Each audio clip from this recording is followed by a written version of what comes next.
ಕಾಂಗ್ರೆಸ್ನ ದ್ವಂದ್ವ ನೀತಿ ವಿರುದ್ಧ ಫೈರ್ ನ್ಯೂಸ್ ಎಕ್ಸ್ಕ್ಲೂಸಿವ್.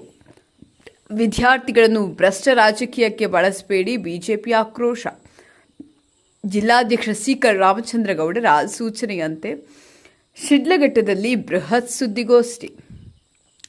ಅಧಿಕಾರಿಗಳ ಮೇಲೆ ಗೂಬೆ ಕೂರಿಸಿದ ಕಾಂಗ್ರೆಸ್ ಈಗ ಕೇಂದ್ರದತ್ತ ಬೆರಳು ಮಾಡ್ತಿರೋದ್ಯಾಕೆ?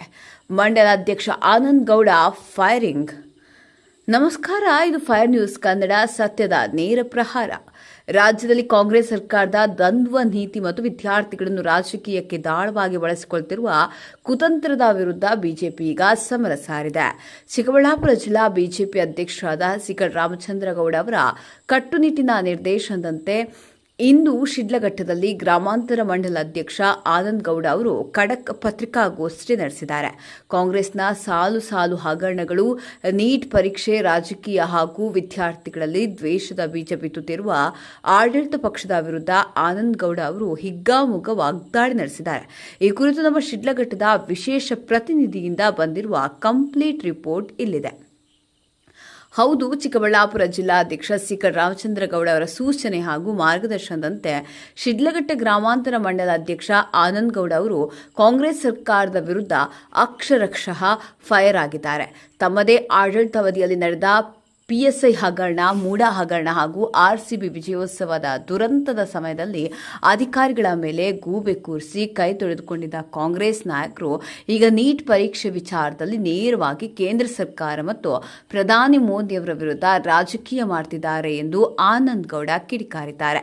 ಆನಂದ್ ಗೌಡ ಶಿಡ್ಲಘಟ್ಟ ಗ್ರಾಮಾಂತರ ಮಂಡಳ ಅಧ್ಯಕ್ಷ ಮಾತನಾಡಿ, ನಮ್ಮ ಜಿಲ್ಲಾಧ್ಯಕ್ಷರಾದ ಸಿಕಲ್ ರಾಮಚಂದ್ರಗೌಡ ಅವರ ನಿರ್ದೇಶನದಂತೆ ನಾವಿವತ್ತು ಸುದ್ದಿಗೋಷ್ಠಿ ನಡೆಸುತ್ತಿದ್ದು, ಕಾಂಗ್ರೆಸ್ ಅವಧಿಯಲ್ಲೂ ಪ್ರಶ್ನೆ ಪತ್ರಿಕೆ ಸೋರಿಕೆ ಆಗಿತ್ತು, ಮೂಡಾ ಹಗರಣ ಆಯಿತು, ಬೆಳಗಾವಿಯಲ್ಲಿ ರೈತರ ಮೇಲೆ ಲಾಠಿ ಚಾರ್ಜ್ ಆಯಿತು. ಆಗೆಲ್ಲ ಅಧಿಕಾರಿಗಳನ್ನು ಹೊಣೆಗಾರರನ್ನಾಗಿ ಮಾಡಿದ ಈ ಕಾಂಗ್ರೆಸ್ನವರು ಈಗ ನೀಟ್ ಪರೀಕ್ಷೆ ವಿಚಾರದಲ್ಲಿ ನೇರವಾಗಿ ಕೇಂದ್ರ ಸರ್ಕಾರವನ್ನು ಯಾಕೆ ಹೊಣೆ ಮಾಡ್ತಿದ್ದಾರೆ? ಪ್ರಧಾನಿ ನರೇಂದ್ರ ಮೋದಿ ಅವರು ಸಂಸತ್ತಿನಲ್ಲೇ ಹೇಳಿದ್ದಾರೆ, ತಪ್ಪಿತಸ್ಥರು ಯಾರೇ ಇರಲಿ ಒಬ್ಬರನ್ನೂ ಬಿಡೋದಿಲ್ಲ, ಸೂಕ್ತ ಶಿಕ್ಷೆ ಖಚಿತ ಅಂತ. ಆದರೂ ಕಾಂಗ್ರೆಸ್ನವರು ವಿದ್ಯಾರ್ಥಿಗಳಲ್ಲಿ ವಿಷದ ಬೀಜ ಬಿತ್ತಿ ಕಾಲೇಜು ಮತ್ತು ಪ್ರಿನ್ಸಿಪಾಲ್ರ ಮೂಲಕ ವಿದ್ಯಾರ್ಥಿಗಳನ್ನು ಪ್ರತಿಭಟನೆಗೆ ಎಳೆತರ್ತಿದ್ದಾರೆ. ವಿದ್ಯಾರ್ಥಿಗಳು ಯಾರ ರಾಜಕೀಯಕ್ಕೂ ಬಲಿಯಾಗಬೇಡಿ, ಇಂಥ ಚಿಲ್ಲರೆ ಆಟಗಳನ್ನು ನಿಲ್ಲಿಸದಿದ್ದರೆ ಮುಂದಿನ ದಿನಗಳಲ್ಲಿ ತಕ್ಕ ಪರಿಣಾಮ ಎದುರಿಸಬೇಕಾಗ್ತದೆ ಎಂದು ಕಿಡಿಕಾರಿದರು. ಒಟ್ಟಿನಲ್ಲಿ ಪ್ರಧಾನಿ ಮೋದಿಯವರ ಆಡಳಿತದ ಬಗ್ಗೆ ಅಪಪ್ರಚಾರ ಮಾಡುತ್ತಿರುವ ಕಾಂಗ್ರೆಸ್ನ ಹುನ್ನಾರವನ್ನು ಬಯಲು ಮಾಡಲು ಹಾಗೂ ವಿದ್ಯಾರ್ಥಿಗಳಿಗೆ ಸತ್ಯದ ಅರಿವು ಮೂಡಿಸಲು ಜಿಲ್ಲಾಧ್ಯಕ್ಷ ಸಿಕಲ್ ರಾಮಚಂದ್ರಗೌಡರ ನಾಯಕತ್ವದಲ್ಲಿ ಶಿಡ್ಲಘಟ್ಟ ಬಿಜೆಪಿ ಘಟಕ ಬೃಹತ್ ಹೋರಾಟಕ್ಕೆ ಸಜ್ಜಾಗಿದೆ. ನಿರಂತರ ದಿಟ್ಟ ಸುದ್ದಿಗಳಿಗಾಗಿ ನೋಡ್ತಾ ಇರಿ ಫೈರ್ ನ್ಯೂಸ್ ಕನ್ನಡ.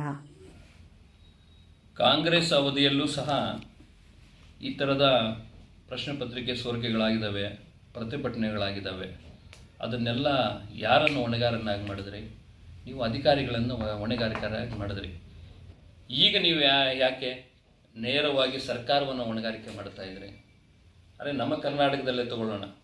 ಮೂಡಾ ಹಗರಣ ಆಯಿತು. ಮೂಡಾ ಹಗರಣದಲ್ಲಿ ನೇರವಾಗಿ ನಿಮ್ಮ ಮುಖ್ಯಮಂತ್ರಿಗಳಾಗಿದ್ದರಲ್ಲಪ್ಪ ಸಿದ್ದರಾಮಯ್ಯ ಅವರ ಪತ್ನಿಯವರು ನೇರವಾಗಿ ಅದರಲ್ಲಿ ಇನ್ವಾಲ್ವ್ ಆಗಿದೆ ಅಂತ ಬಂದ್ರೇನು, ಕೊನೆಗೆ ತೆಗೆದು ನೀವೇನು ಮಾಡಿದ್ರಿ? ಅಧಿಕಾರಿಗಳನ್ನ ಹೊಣೆಗಾರಿಕೆ ಮಾಡಿದ್ರಿ. RCB ವಿಜಯೋತ್ಸವವನ್ನು ನಿಮ್ಮ ತೆವಳಿಗೋಸ್ಕರ ತೆಗೆದುಕೊಂಡ್ಬಂದು ವಿಧಾನಸೌಧದ ಮುಂದುಗಡೆ ನೀವು ಆ ಒಂದು ವಿಜಯೋತ್ಸವವನ್ನು ಮಾಡಿದ್ರಿ. ನಿಮ್ಮ ತೆವಳಿಗೋಸ್ಕರ ಮಾಡಿರ್ತಕ್ಕಂಥ ವಿಜಯೋತ್ಸವದಲ್ಲಿ ಸುಮಾರು 14 ಮಂದಿ ಅಮಾಯಕರು ಬಲಿಯಾದರು. ಆಗ ನೀವು ಮಾಡಿರ್ತಕ್ಕಂಥ ಒಂದು ತಪ್ಪಿಗೆ ಅಧಿಕಾರಿಗಳನ್ನ ಹೊಣೆ ಮಾಡಿದ್ರಿ. ಅದೇ ನೀಟ್ ಪರೀಕ್ಷೆಯಲ್ಲಿ ಬಂದಾಗ ಸರ್ಕಾರವನ್ನು ಯಾಕೆ ಹೊಣೆ ಮಾಡ್ತೀರಿ? ಸರ್ಕಾರ ಎಲ್ಲ ಮುನ್ನೆಚ್ಚರಿಕೆಗಳನ್ನು ತೊಗೊಂಡಿದ್ರು ಅಲ್ಲಿರ್ತಕ್ಕಂಥ ಅಧಿಕಾರಿಗಳಲ್ಲೂ ಕೆಲವು ಲೋಪಗಳು ಇರೋದರಿಂದ ಆಗಿದೆ, ಪ್ರಶ್ನೆ ಪತ್ರಿಕೆ ಸೋರಿಕೆ ಆಗಿದೆ. ಆದರೆ ನೀವು ಸರ್ಕಾರವನ್ನು ನೇರವಾಗಿ ಹೊಣೆ ಮಾಡ್ತಕ್ಕಂಥ ಕೆಲಸವನ್ನು ಮಾಡ್ತಿದ್ದಿಲ್ಲ. ಅದೇ ಈಗ ಪ್ರತಿಭಟನೆ ಮಾಡ್ತಕ್ಕಂಥವರು ಇದೇ ಮೂಡಾ ಹಗರಣ ಆದಾಗ RCBಯಲ್ಲಿ ವಿಜಯೋತ್ಸವದಲ್ಲಿ ಆ ಸಾವು ಸಂಭವಿಸಿದಾಗ ನೀವೆಲ್ಲ ಎಲ್ಲೋಗಿದ್ರಿ? ರೈತರಿಗೆ ಒಂದು ಬೆಂಬಲ ಬೆಲೆ ಕೊಡಿ ಅಂತೇಳಿ ಇದೇ ಸಿದ್ದರಾಮಯ್ಯ ಸರ್ಕಾರ ಇರಬೇಕಾದ್ರೆ ಬೆಳಗಾವಿ ಹತ್ರ ನಾವು ಪ್ರತಿಭಟನೆಯನ್ನು ಮಾಡಿದಾಗ ಲಾಠಿ ಚಾರ್ಜ್ ಮಾಡ್ತಿರಲ್ಲ, ಅದನ್ನೇನಂತ ಕರೀಬೇಕು? ಅಂದರೆ ರೈತರು ಅವ್ರಿಗಾಗಿರ್ತಕ್ಕಂಥ ಅನ್ಯಾಯವನ್ನು ಕೇಳಬಾರ್ದ? ಈ ಥರ ಸನ್ನಿವೇಶಗಳನ್ನ ಹೇಳ್ಕೊಳ್ತಾ ಹೋದರೆ ಕಾಂಗ್ರೆಸ್ ಸರ್ಕಾರ ಇರ್ತಕ್ಕಂಥ ಅವಧಿಯಲ್ಲಿ ಕೇಂದ್ರ ಸರ್ಕಾರದಿರ್ಬೋದು, ಕರ್ನಾಟಕದಲ್ಲಿರ್ಬೋದು, PSI ಒಂದು ಹಗರಣ ಏನಾಯಿತು, ಯಾರ ಸರ್ಕಾರದಲ್ಲಾಗಿದ್ದು, ಅದರಲ್ಲಿ ಯಾವ ರೀತಿಯಾದಂಥ ಅನಾಹುತಗಳಾದವು, ಆಗೆಲ್ಲ ನೀವು ಅಧಿಕಾರಿಗಳನ್ನು ಹೊಣೆಗಾರಿಕೆ ಮಾಡಿಬಿಟ್ಟು ಈ ಸಮಯದಲ್ಲಿ ಬಂದ್ಬಿಟ್ಟು ನೀವು ನೇರವಾಗಿ ಉನ್ನತ ಶಿಕ್ಷಣ ಮಂತ್ರಿಗಳನ್ನ ಹಾಗೂ ಪ್ರಧಾನಮಂತ್ರಿಗಳನ್ನ, ಭಾರತ ಸರ್ಕಾರವನ್ನು ನೀವು ಹೊಣೆಗಾರಿಕೆ ಮಾಡ್ತೀರಲ್ಲ. ಭಾರತದ ಪ್ರಧಾನಮಂತ್ರಿ ಆಗಿರ್ತಕ್ಕಂಥ ನರೇಂದ್ರ ಮೋದಿ ಅವರು ಹೇಳಿದ್ದಾರೆ, ಇದೊಂದು ದುರ್ದೈವ, ಪ್ರಶ್ನೆ ಪತ್ರಿಕೆ ಸೋರಿಕೆ ಆಗಿರ್ತಕ್ಕಂಥದ್ದು ದುರ್ದೈವ, ಇದು ಆಗಬಾರ್ದಾಗಿತ್ತು, ಆಗಿದೆ. ಅದನ್ನು ಯಾರು ಅದನ್ನು ಸೋರಿಕೆಗೆ ಕಾರಣರಾಗಿದ್ದಾರೋ ಒಬ್ಬರನ್ನು ಬಿಡೋದಿಲ್ಲ, ಅವರಿಗೆ ಶಿಕ್ಷೆ ಆಗ್ತಕ್ಕಂಥ ಕೆಲಸವನ್ನು ಮಾಡಿದ್ದಾರೆ ಅಂತೇಳಿ ಮೊನ್ನೆ ಸಂಸತ್ನಲ್ಲಿ ಹೇಳಿದ್ದಾರೆ. ನೀವು ಸಮಯ ಸಂದರ್ಭ ನೋಡಿಕೊಂಡು ಚಳಿಗಾಲದ ಅಧಿವೇಶನಗಳು ಶುರುವಾದಾಗ ಸಂಸತ್ತು ನಡಿಬೇಕಾದ್ರೆ ನೀವು ಅದನ್ನು ಗುರಿಯಾಗಿಸ್ಕೊಂಡು ನೀವು ಈ ಥರದ ಪ್ರತಿಭಟನೆಗಳನ್ನು ವಿದ್ಯಾರ್ಥಿಗಳನ್ನ ಬಳಸ್ಕೊಂಡು ವಿದ್ಯಾರ್ಥಿಗಳಂತ ಹೇಳಿ ಆ ವಿದ್ಯಾರ್ಥಿಗಳಲ್ಲಿ ಭಯೋತ್ಪಾದಕರನ್ನು ಕೂಡ ಸೇರಿಸಿ ನೀವು ಈ ರೀತಿಯಾದಂಥ ಒಂದು ಪ್ರತಿಭಟನೆಗಳನ್ನು ಮಾಡ್ತೀರಿ ಅಂತ ಹೇಳಿದ್ರೆ ನಿಮ್ಮ ಮನಸ್ಥಿತಿ ಯಾವ ರೀತಿ ಇದೆ ಅಂದರೆ, ನೀವು ದೇಶದ ದುಸ್ಥಿತಿಯಲ್ಲಿ ಹೋಗ್ತಕ್ಕಂಥ ಕೆಲಸವನ್ನು ಮಾಡಬೇಕು, ದೇಶವನ್ನು ಹಾಳುಗೆಡ್ತಕ್ಕಂಥ ಕೆಲಸ ಮಾಡಬೇಕು, ನಮ್ಮ ಭಾರತದ ದೇಶದ ನೆಮ್ಮದಿಯನ್ನು ಹಾಳು ಮಾಡಬೇಕು, ವಿದ್ಯಾರ್ಥಿಗಳಲ್ಲಿ ವಿಷದ ಬೀಜವನ್ನು ಬಿತ್ತಬೇಕು, ದ್ವೇಷದ ಬೀಜವನ್ನು ಬಿತ್ತಬೇಕು, ನಿಮ್ಮ ಬೇಳೆ ಬೇಯಿಸ್ಕೋಬೇಕು ಅನ್ನೋ ಒಂದು ಮನಸ್ಥಿತಿ ನಿಮಗಿರತಕ್ಕಂಥದ್ದು. ನಿಮ್ಮ ಕಾಂಗ್ರೆಸ್ನವ್ರಿಗೆ ಹೇಳ್ತೀವಿ ನೇರವಾಗಿ, ಖಂಡಿತವಾಗೂ ನಿಮ್ಮ ಮನಸ್ಥಿತಿ ಏನು ಅಂತೇಳಿ ಪ್ರತಿಯೊಬ್ಬ ವಿದ್ಯಾರ್ಥಿಗೂ, ಒಬ್ಬ ಪೌರನಿಗೂ ಸಹ ಗೊತ್ತಿರೋದ್ರಿಂದ ನಿಮ್ಮ ಯಾವುದೇ ಆಟಗಳು ನಡೆಯೋದಿಲ್ಲ. ಖಂಡಿತವಾಗೂ ಇದನ್ನು ಭಾರತದ ಪ್ರಜೆಯಾಗಿ ಪ್ರತಿಯೊಬ್ಬರೂ ಸಹ ಇದನ್ನು ವಿರೋಧ ಮಾಡ್ತಾರೆ. ಇದನ್ನು ಯಾರೂ ಸಹ ಒಪ್ತಕ್ಕಂಥದ್ದಲ್ಲ. ಖಂಡಿತವಾಗಿ ಈ ಥರದ ಒಂದು ದುಸ್ಸಾಹಸಕ್ಕೆ ಕೈ ಹಾಕೋದನ್ನು ಬಿಡಿ, ಇಲ್ಲ ಅಂತೇಳಿ ಮುಂದಿನ ದಿನಗಳಲ್ಲಿ ನೀವು ಇದರ ಪರಿಣಾಮಗಳನ್ನು ಎದುರಿಸಬೇಕಾಗ್ತದೆ. ನಾನು ಎಲ್ಲ ನಮ್ಮ ವಿದ್ಯಾರ್ಥಿ ಸಮ್ಮುಖದಲ್ಲಿ ಒಂದು ಮನವಿಯನ್ನು ಮಾಡ್ತೀನಿ. ಈ ಕಾಂಗ್ರೆಸ್ ಸರ್ಕಾರದವರು ಕೇವಲ ಅವರು ಬೆಳೆ ಬೇಯಿಸ್ಕೊಳ್ಳಿಕ್ಕೆ ನಿಮ್ಮನ್ನು ದಾರಿ ತಪ್ಪಿಸ್ತಕ್ಕಂಥ ಕೆಲಸವನ್ನು ಮಾಡ್ತಾ ಇದ್ದಾರೆ. ನೀವು ಪ್ರಬುದ್ಧರಿದ್ದೀರಿ, ವಿದ್ಯಾವಂತರಿದ್ದೀರಿ, ದಯಮಾಡಿ ಭಾರತ ಅಂತ ಹೇಳಿದ್ರೆ ಇಲ್ಲಿ ಯಾವುದೇ ಪಕ್ಷಕ್ಕೆ ಸೀಮಿತವಾಗಿರ್ತಕ್ಕಂಥದ್ದಲ್ಲ.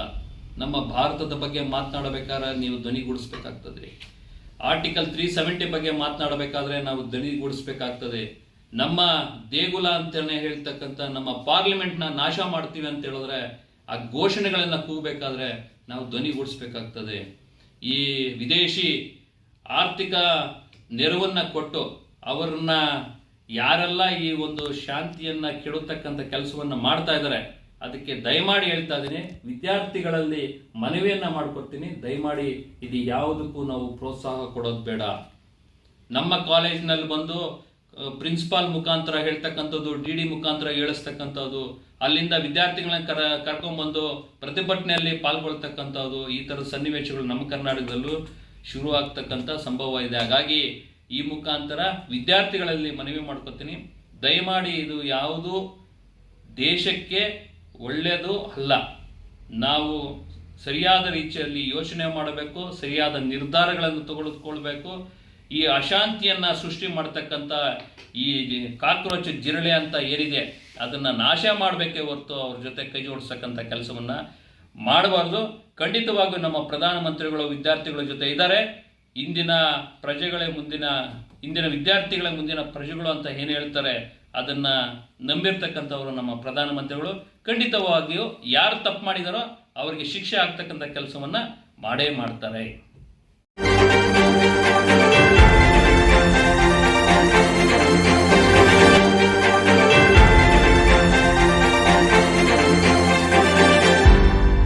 ನೀವು ನಮ್ಮ ಚಾನಲ್ಗೆ ಸಬ್ಸ್ಕ್ರೈಬ್ ಆಗಿಲ್ಲ ಅಂದ್ರೆ ಈಗಲೇ ಸಬ್ಸ್ಕ್ರೈಬ್ ಆಗಿ ಪಕ್ಕದಲ್ಲೇ ಇರುವ ಬೆಲ್ ಐಕಾನ್ ಕ್ಲಿಕ್ ಮಾಡಿ. ಮತ್ತಷ್ಟು ಅಪ್ಡೇಟ್ಗಳಿಗಾಗಿ ಫೇಸ್ಬುಕ್, ಇನ್ಸ್ಟಾಗ್ರಾಮ್, ಟ್ವಿಟರ್ನಲ್ಲಿ ಫಾಲೋ ಆಗಿ.